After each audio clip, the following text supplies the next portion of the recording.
The Raptors look brutal tonight against the Pelicans. They fall 126 to 108. Defense was horrible. Offense made it look better in the second half, but it was an abysmal game. And there's one player in particular causing a lot of problems for the Raptors right now.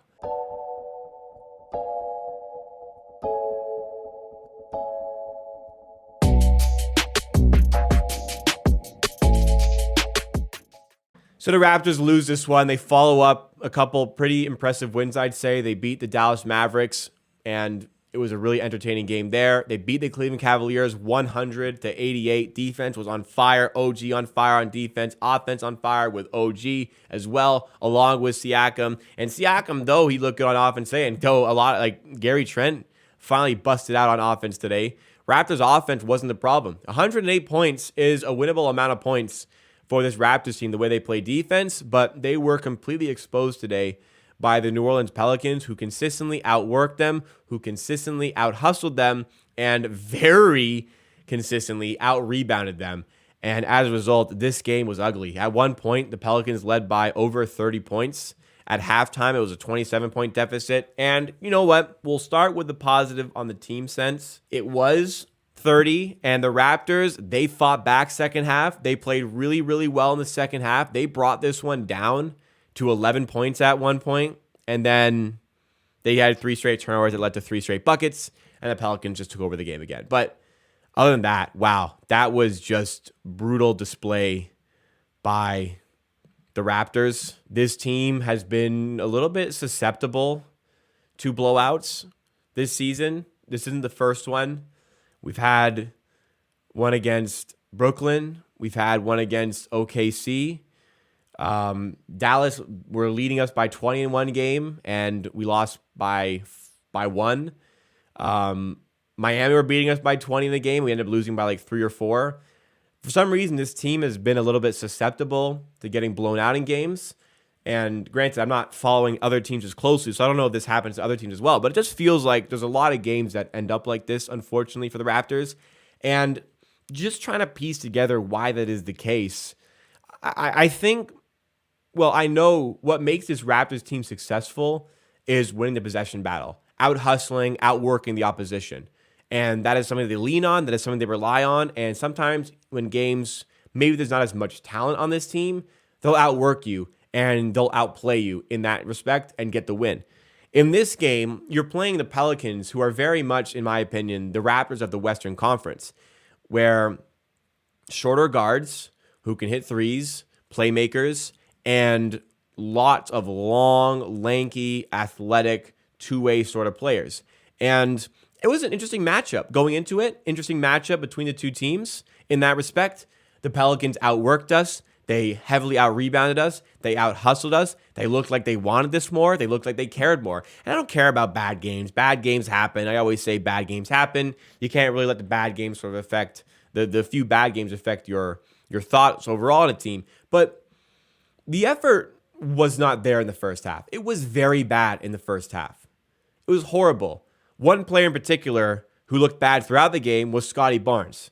And he only got 21 minutes as a result. Got benched in the second half after playing very minimal minutes to start the second half because, listen, if you don't want to be here, you're not going to play. And it very much, I mean, he could say something different that he wants to be here, whatever. But it very much looked like Scottie Barnes did not want to be out there on the court. Nick Nurse took him off, and that kind of helped ignite the comeback because we had guys out there who wanted to care. I think the catalyst a little bit with Gary Trent Jr., who was a disaster on defense in the first half, but at the very least in the second half, he provided a spark for this team. He was trying. He was the first guy to start showing some effort. And you know what? Gary Trent, who's been immensely struggling all over the court, got 35 points tonight. 12 for 20 shooting, 6 for 11 from 3, 3 steals.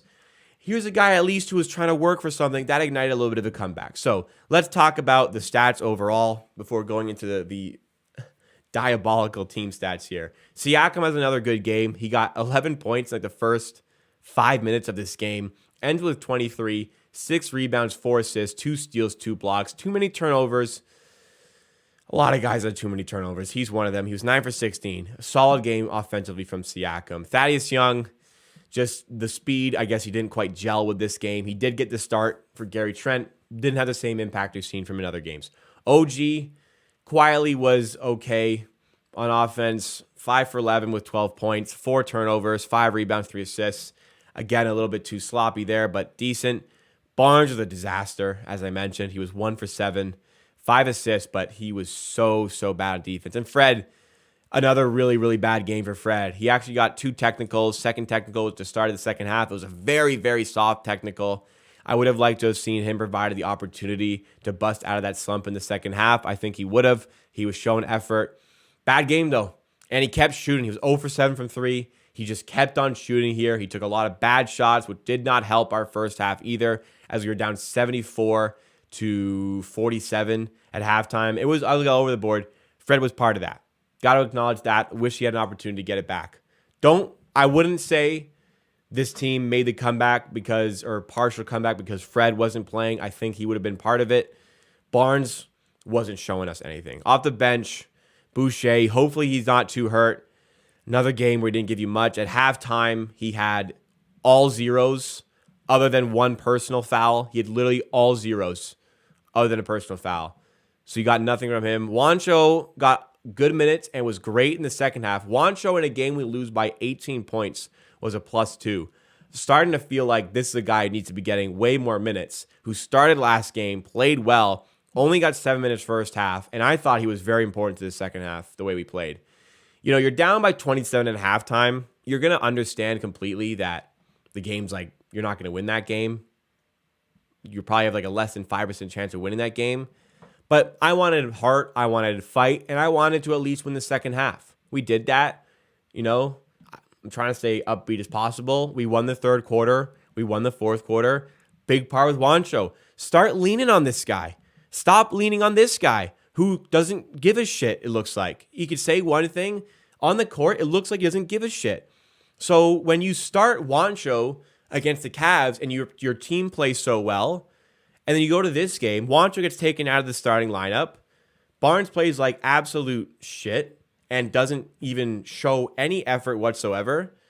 Juancho, I mean, if I'm Juancho, I'm feeling hard done by here. We played Brooklyn on Friday.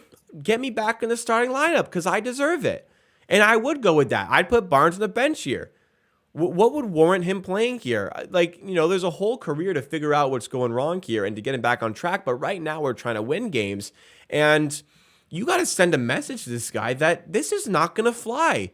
Standing idle as Alvarado walks past you and gets an easy look at the rim is unacceptable. And Barnes, along with many other players tonight, but him in particular, he needs to be better. And he's the only one who really got benched in this one. Going further in the bench, Banton probably should have come in a little bit earlier because he got 9 minutes. It was a +7 in those 9 minutes and provided a little bit of a spark off the bench. But Pelicans dominated us thoroughly. And it's in the possession battle, I'd say. They out-rebound us like crazy. 52 rebounds to our 30. The Raptors are big on offensive rebounds. They only get 3 here. JV was a problem on the glass, as was Zion. I imagine they both got big rebound games. Yeah, 10 for Zion, 13 for JV. They just get a whole lot of rebounding from a whole lot of players. Wow, 12 offensive rebounds to our 3. That is bad. Turnovers, they actually committed more in the end, which helped start the comeback. 16 is far too many for us, though. Rebound is the bigger problem.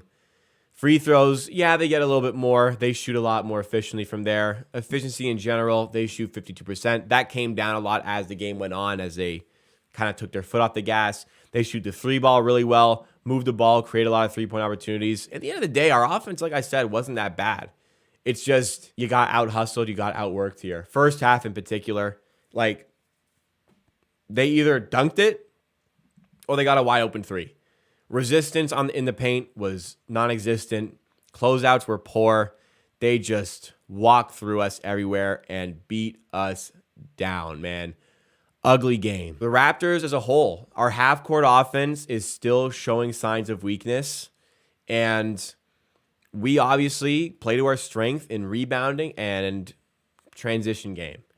When that's taken away from us by a team like the Pelicans today, and we're in a little bit of a shootout offensively, we just don't really have the tools to compete with that and keep up with that. I think that's the biggest thing. And I think that's the the catalyst in a lot of our blowouts this season. It's just we just don't have the stuff to consistently compete on that offensive front. For us, it's defense first.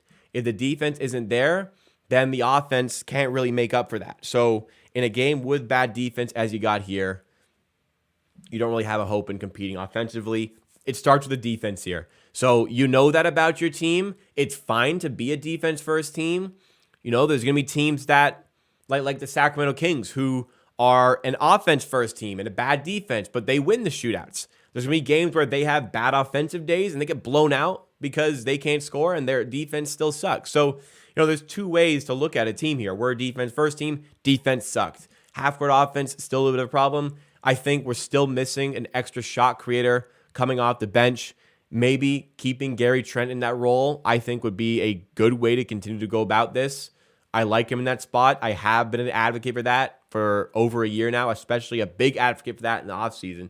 But another guy I think's got to move to the bench here. Scottie Barnes is giving you nothing. Juancho's giving you a lot. Get him back in the starting lineup. As sad as it is to say, you got a problem with it, Scottie. You got to play better basketball. It's unfortunate. It's sad.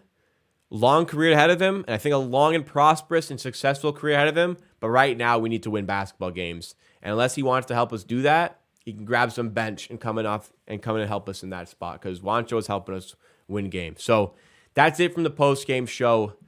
That's bad. Yeah. Let's regroup. Let's come back against Brooklyn. We're one game above 500. Let's get back to 2 against Brooklyn. They've had our number. They've beaten us twice this season. We're at the Barclays Center, but that's a winnable game against Brooklyn. You got healthy guys again. Let's go and get it. Better offensive game, better defensive game. Make some adjustments here. And my God, try on defense for God's sake. But that wraps it up. If you enjoyed, subscribe for more Raptors content just like this, and make sure you've dropped a like to support the channel. Easiest thing to do to support what I do is drop a like, help us reach some new viewers. I work really, really hard to produce all this content, get all this content out there. So we'd really appreciate it if you supported with that like.